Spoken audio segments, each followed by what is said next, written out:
into the book now. In the last lesson, we've established that plagues and pandemics come about out of one of four reasons. Either it's a punishment from Allah upon all of mankind, Muslim and non-Muslim, or it could be as a rahmah to the believer and a punishment to the disbelievers,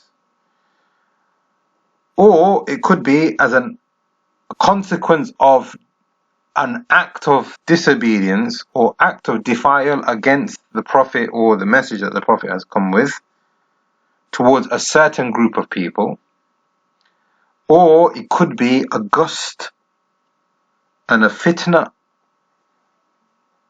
and a poisoning from Shaytan himself. And we're going to look at that fourth one in more detail, perhaps not today, but that is one of the reasons that Ibn Hajar rahimahullah has mentioned. Now, it is very, very important now for us to understand that we do not know the qadr of Allah.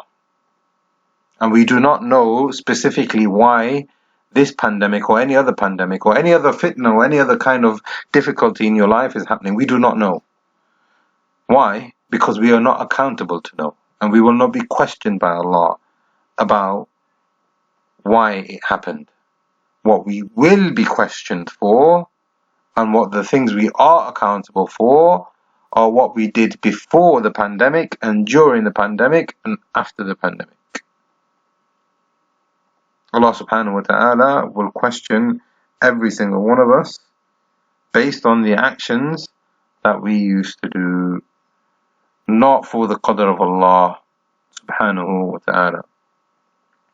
So this is a very important point, and Imam al-Nawawi rahimahullah mentions it, and there are many ayat in the Quran and many hadith from the Prophet ﷺ which teach us that Allah subhanahu wa ta'ala decrees, and He decrees as He wills, and Allah subhanahu wa ta'ala will not question us, and we are not to question Allah, but Allah subhanahu wa ta'ala will question us. So with that, we now understand that we cannot say for certain why this pandemic or this fitna or any other fitna is happening in our life. We do not know for certain. However, there are two scenarios that a person can find himself in the opinions that he probably thinks which are likely as to why it is happening. If, number one, if the person is reflecting, and by reflecting it helps him increase in tawbah, and it helps him increase in istighfar, and it helps him increase in having hope and fear in Allah subhanahu wa ta'ala, then he can make that judgment for himself without saying categorically that this is the reason why it's happening. And we find many examples of that. Awza'i rahimahullah said that he is punished for a sin. He once found something go wrong in his life, and he said, I know exactly why this is happening. This is happening because of a sin that I committed 40 years ago. He's been waiting for 40 years for Allah to punish him. He knew that he did something wrong. He made istighfar and tawbah. But for 40 years, Awza'i rahimahullah, he lived in a state of fear. He lived in a state of fear because he knew that the consequence was going to come at some stage. And he can't run away from Allah. Therefore, if a person is reflecting and is helping him increase in istighfar and tawbah, and is going to help him in increasing in having hope and fear of Allah subhanahu wa ta'ala, then there is no harm in a person saying, well, the reason why we're going through what we're going through is because the ummah has been weak. And the reason why we're going through what we're going through is because I have been weak. And the reason why we're going through what we're going through is because Allah subhanahu wa ta'ala wants to elevate some of His slaves and wants to make them better and wants to take them in a state of being shaheed, and He wants to expiate for some of them, and He wants to make them raised to a level that they couldn't probably have reached had they not had this pandemic. A person can reflect. I'm not saying that these are the reasons. I'm just trying to say that these are possible examples that a person can probably say if he thinks that this is likely. But a person cannot categorically say that Allah subhanahu wa ta'ala is sending this as a punishment against a certain country that has done something wrong against Muslims. You cannot say that. Why? Because we do not know the qadr of Allah. And if a person is to blame another person and say that this is a consequence of what you have done, then we need evidence for that. But what you can say in a general sense, in saying that we are being punished because of a general oppression and shortcomings, etc., to help you increase in istighfar and tawbah and hope and fear of Allah, then there is no harm in that. However, if a person is going to blame another person, especially if he's going to blame another person and think himself to be sinless, or a person himself not needing to make istighfar and tawbah, and he doesn't need to increase in hope and fear, and he's able to shift the blame onto somebody else and say it is their fault and we are being punished because of them and we have done nothing wrong, then a person cannot categorically say that.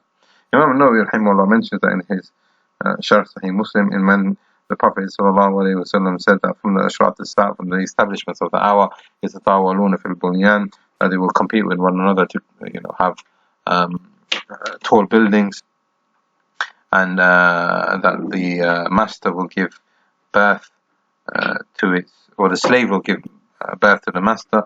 Imam Nawawi rahimahullah said that we are not in a position to apply any of these because these are all unknown and they are with Allah subhanahu wa ta'ala. So then what's the point? The point is, like we said, the first one is that we increase in istighfar and tawbah when we see these signs.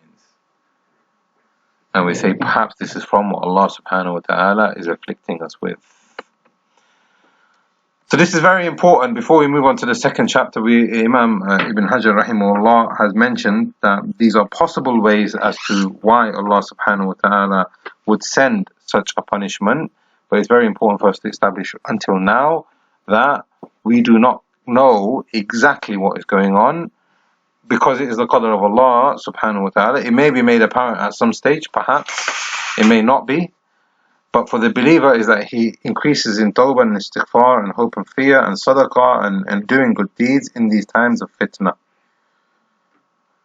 And for that person, he can then say, perhaps Allah is angry with us. But if a person is trying to pinpoint exactly what's going on and bring about some kind of a timeline and point fingers at people, etc., then that is not allowed, because we do not know the qadr of Allah subhanahu wa ta'ala. Al-Bab al-Thani fi ta'rif bihi. Now, here the author is talking about what is a ta'un and what is a plague and what is a pandemic. Now,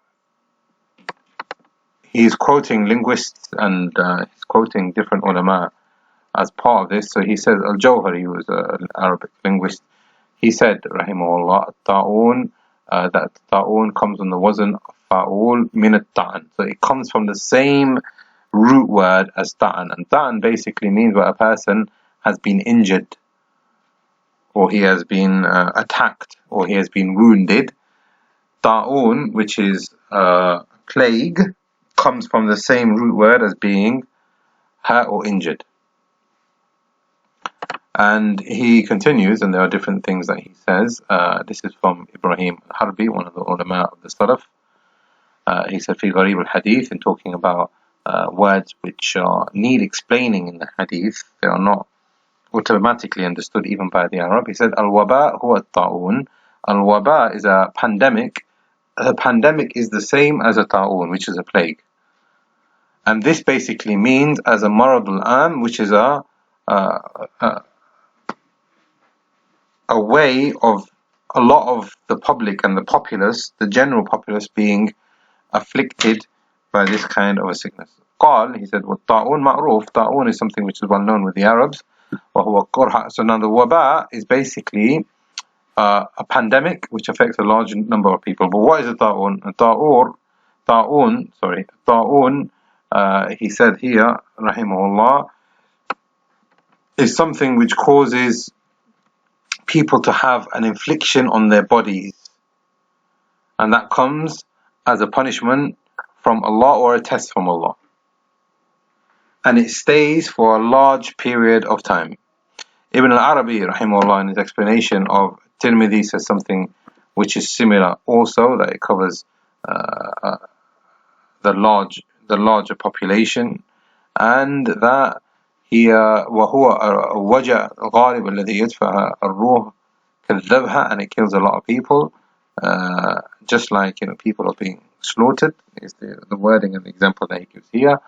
وإنما سمي الطاعون لعموم مصابه, and it is called a ta'un because it covers a general populace, and it is very quick in killing people, and it comes from the same word as ta'an, which is a puncturing and a wounding, because the ta'un, which is the plague, has the same effect as the ta'an, which is the wounding and the conclusion of war.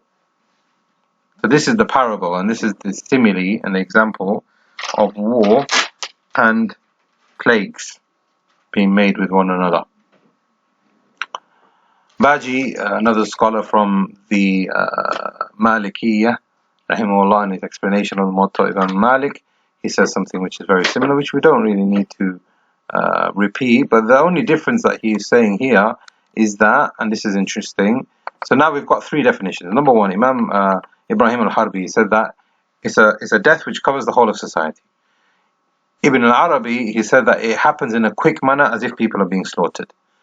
And al-Baji is saying here, and Imam al-Nawawi as well is saying that what it means is that they all die from the same thing.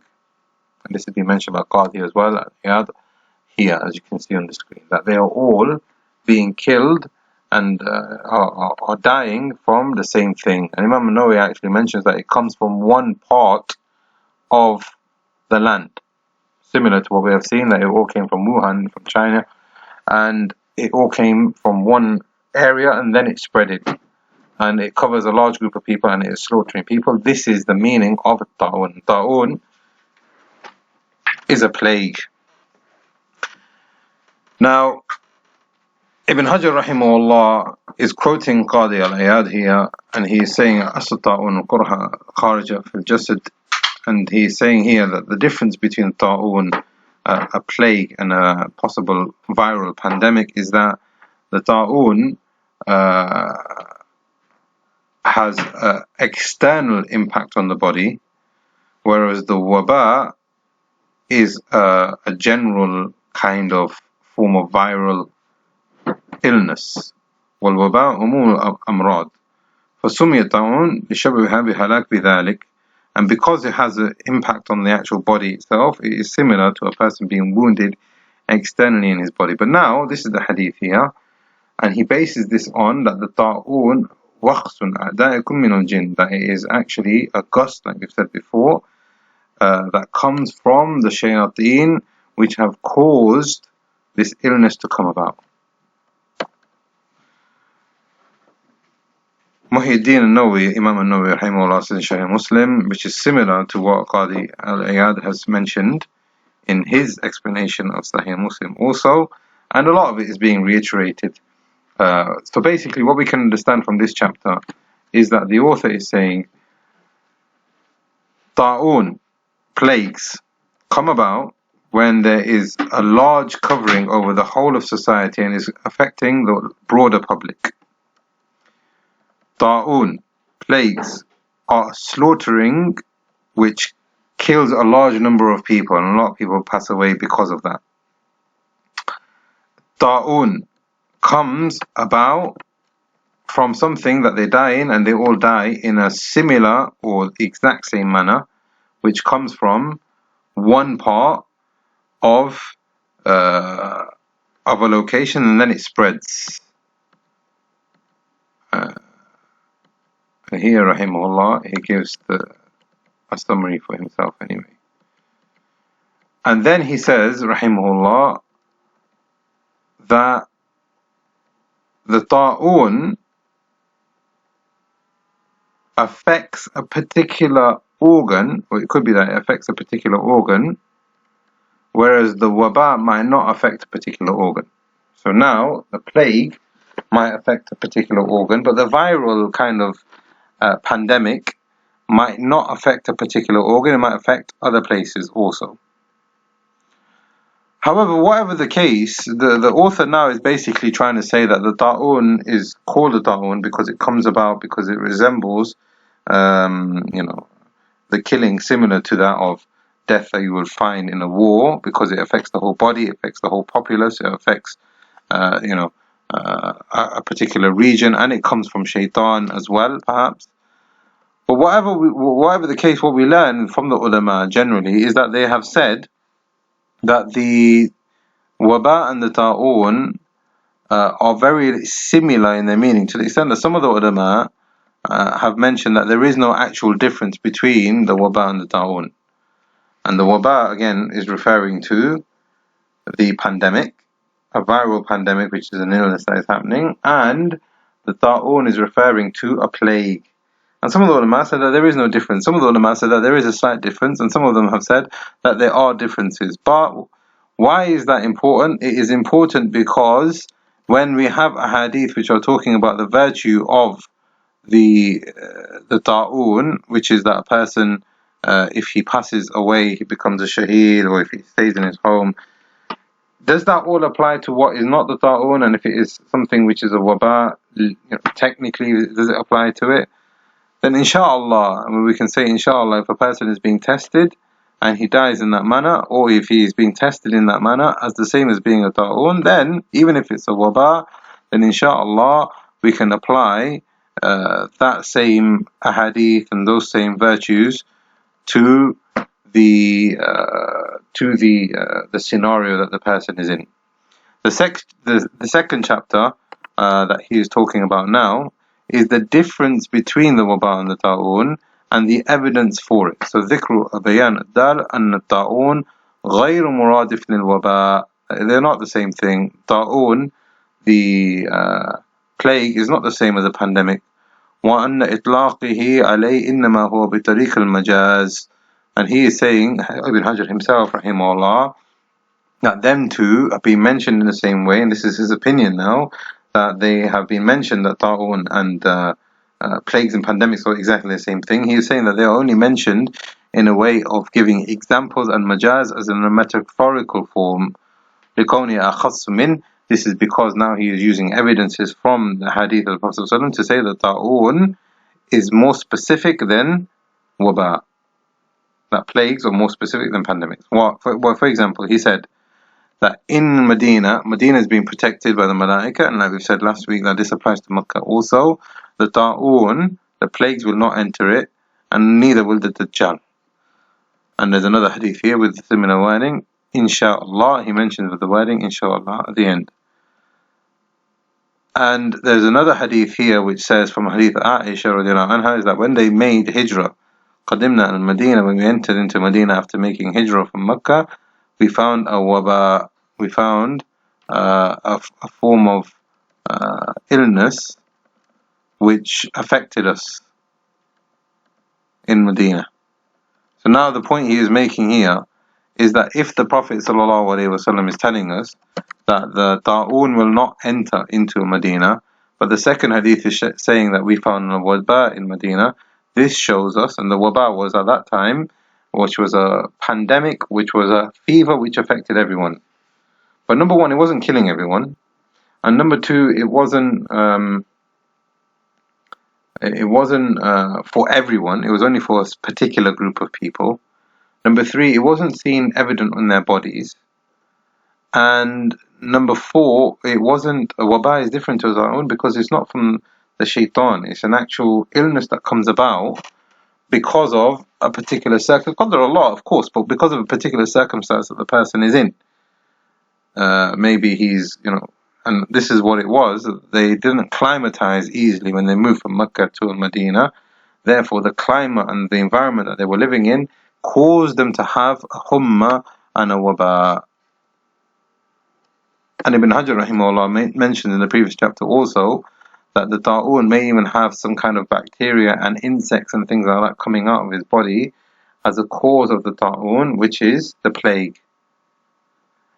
And in history, as we will see later on, in the plague, in the Muslim generations that came before, and even this affected Europe as well, and non-Muslim states at that time also, which is that the plagues made their bodies turn into a different color. It changed their skin to black, and the nails and things like that were affected as well, etc. So now Ibn Hajar rahimahullah is saying here, and this is very important because now we are still defining what is a wabaa and what is a ta'un, and what is a plague and what is a pandemic, and is there a difference between them?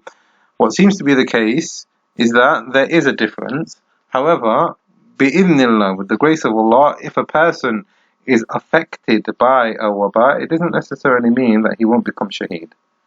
Because there are evidences, as we will see later on, which say that if a person dies of a disease, or if he dies with particular types of illnesses, then he will be accepted as being a shaheed, inshaAllah. However, the point that we're making here is that is there a difference between ta'un and waba? Then the answer, according to Ibn Hajar rahimahullah, is that there is. As he is saying here, وَجَمْ بَيْنَ الْحَدِيثَيْنِ أَنَّ الْهُمَّ كَانَتْ تُصِيبُ الْمَدِينَةَ مَنْ أَقَامَ بِهَا مِنْ أَهْلِهَا. That it affected only those people that were living in Medina, the fever. Therefore, this was a waba, and this was a pandemic that occurred in Medina, but it wasn't a plague which affected a larger area surface of other people. And there are different narrations which then he goes on to explain as to why that happened. Right, okay, so now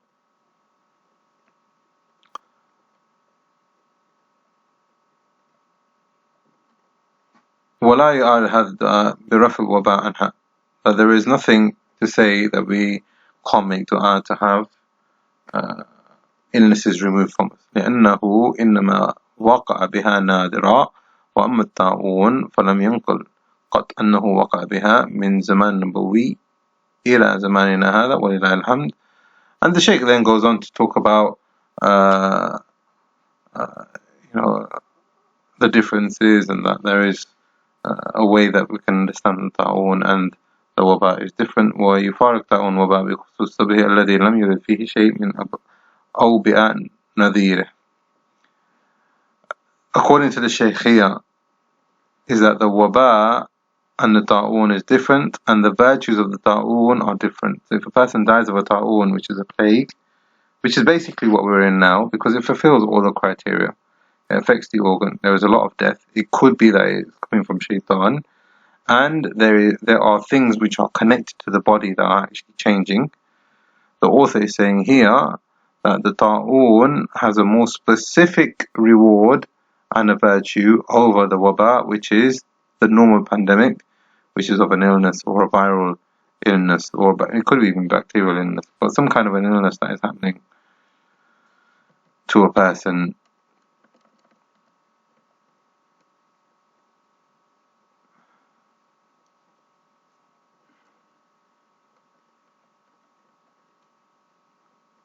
The author then goes on to say, and we mentioned this before, but before we mention what Ibn al-Qayyim says, let me just see it.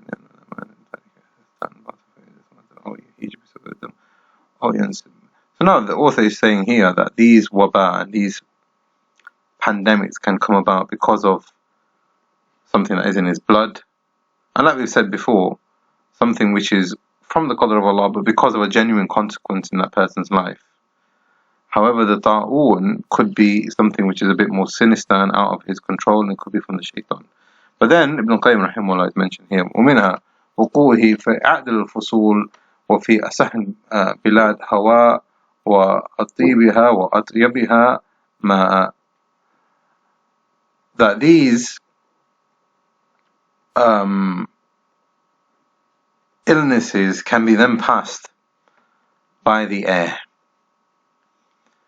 And he's mentioning here that sometimes it comes about because if the air is carrying the disease between animals and humans, then it is possible that the ta'un, which is the plague, can spread in that manner. Which is the plague, which can then spread in that manner, and it can also be then transmitted in some of the things that they share, such as the air and such as water and the likes.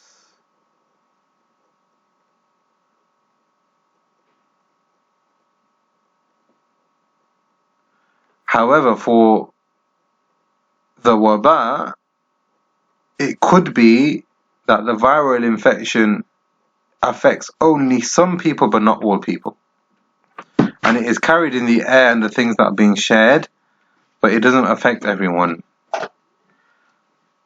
وبأن فساد الهواء يقتضي تغيير الاختلاط وكثرة الأمراض والأسقام وهذا يقتل بلا مرض. mixing in the air, mixing in the things that they're sharing, can cause about the disease to spread, and it can kill in a ta'un, in a plague, without a person even actually feeling any kind of the symptoms. And this is precisely what we are seeing right now. A person might not have any symptoms, but then all of a sudden he gets it very quickly and he dies. وَهَذَا يَكْتُبْ بِلَا مَرَضٍ. He could even die without having any of those symptoms. However, the wabaa is different to that, because the wabaa, which is a pandemic, which is viral, could affect people and might not affect people. So now we're looking at differences. The point of today's session from Ibn Hajar's book is to reiterate for us the difference between those diseases which are normal diseases and those diseases which are an actual pandemic, which a person doesn't really know what's going on, and he has no real control over it, and it is affecting everyone irrespective of who you are and how strong your immune system is, or how strong you have taken your consequences and your measures in the creation of Allah. The author then goes on to say, when the air is mixed and the plague can then be carried in the air and it becomes contagious in the air, then that can affect your blood, and then it can affect your breathing and your respiratory system, etc. And all of that he goes on to mention. What we can learn from this also, and I think he mentions this later on, is that the solution for some ta'un, for some plagues, is a change in the environment and the controlling of being in a contagious setting. And again, we can see the hikmah of the Sharia and the ulama of the Sharia in where they are saying that, yeah, perhaps you might want to isolate, perhaps you want to have social distancing, perhaps you want to stay at home, and perhaps, and this is what the doctors are saying also, is that as the weather gets better, the disease will decrease, and it will not have it won't have a way to to mutate itself and to remain within society in that manner. So the author is saying here is that if we are exposing ourselves to catching it in a contagious manner, then that is one of the ways that the ta'un can then spread. But also, if the climate then changes and the environment then changes, then this also becomes as one of those things which is a possible solution for us. And then he quotes the hadith that سمعتم الوباء ببلد فلا تقدموا عليه. If you hear of a disease in a land, then do not go into that land.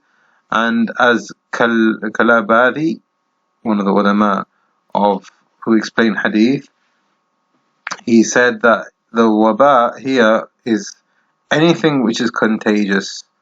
And if something is contagious, do not mix with those people. And that is the meaning of the hadith that we have mentioned here. And this is for two reasons: because the illness itself will carry itself and it will mix with the blood and the air of other people, and then it will cause for it to spread. But he also mentions, and this is an important point, and this is a point that we will discuss in the following chapter, which is that if a person is mixing, then what this could do then is it could cause a person to then pass on that illness and then be a cause for a large number of people being affected by that. And because of that, he might himself not be affected, but then it could also cause a large problem for other people afterwards. And the Shaykh also mentions here that this contagious disease can then spread by Shaytan and the jinns that he has with him, as is the hadith that we have seen, وَخْسُ مِنْ أَعْدَائِكُمْ مِنَ الْجِنِّ that is a gust from your enemies, from the jinn. Or, as the author is saying here now, وَمِنْهُ مَا يَكُونُ مِنْ طَعْنِ الْإِنْسِ, and it could be also from humans passing it on for one another. And Allah mentions this in يَمْسَسْكُمْ قَرْهٌ فَقَدْ مَسَّ الْقَوْمَ قَرْهٌ مِثْلُهُ. If you are afflicted, then it could be that another group of people are afflicted in the same manner. And obviously I was talking about here the battlefield on the day of Uhud, but the idea and the meaning is the same, is that if you are affected, then it could be that the same thing that is affecting you could affect other people as well. So we have to be very careful on that. وَالْمُحْسِلْ كَلَامُ. And the thing that we can then understand as a conclusion from his statement here is that ta'un can be called a waba, and it can also be called a waja, and it can all be called a da' mahmoon al-ma'na ghayr al-ma'na fi kawnihi waqs min jinn. All of this can be understood as it being an illness. However, the ta'un is a bit more specific than that, because the ta'un can only come, or out of those four, the jinn cause the ta'un, whereas the others may not be caused by the jinn. However, all of them are marad. And like we have said before, we have hope in Allah, because there are general hadith which talk about the virtue of those people who die as shaheed because of illnesses. We have hope in Allah that even if a person doesn't die and it's not a ta'un, then he is still, and he has sabr in it, etc., then he is still then included as those people who die from the shuhada. However, what we can clearly see, and this is the conclusion for today's session, is that so far from the book we have established that the ta'un comes about for one of four reasons, and we have mentioned them previously. And what we learn from today's session is there is a difference between the ta'un and the waba, and the ta'un is the plague and the waba is a pandemic. And a pandemic might be viral, and these are some of the differences now, is that the pandemic might be viral. However, the pandemic which is viral might affect only a certain group of people. That's point number one. A pandemic might be in all of his body, because it could be something like a fever, whereas the plague could affect a particular organ. The plague, which is the ta'un which we are seeing right now, could affect the bacteria, and it could even affect for his body to change with insects and things like that coming out of him, and it could actually even make a physical change to his body, and hence the name ta'un coming from ta'an. Ta'un can also be from a cause of Shaytan. Ta'un, another point here, which I believe is probably the fifth point now, causes a large number of people to die within society, and we have seen that from the statements of Ibrahim al-Harbi, where he says it covers all of society, and as Ibn Arabi rahimahullah said, that people die as if they are being slaughtered, and Imam an-Nawawi saying that they all die from the same thing. All of that is included in a ta'un. Whereas the waba might not have that. People might not all be affected, number one. Number two, people might not die because of the waba, of the pandemic. It might just be a viral pandemic. And also, the effects might not be the same. And this is what we were seeing in this last chapter, which is that some people in Medina were fine and some people were affected.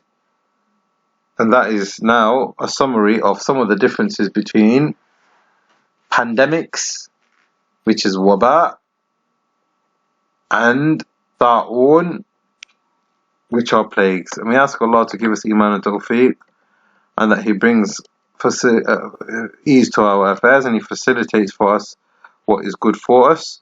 And until the next session, in which we will be looking at in further detail the hadith, as you can see on the screen here, which is the Fasl al-Thalith, where he is talking about the hadith of the jinn causing from their gust the plague and the ta'un. He's going to describe that further, and he's going to talk about its meaning, as well as the different chains and the different roots that come from it. We ask Allah to give us iman and tawfiq. هذا والله أعلم وصلى اللهم على نبينا محمد وعلى آله وصحبه أجمعين.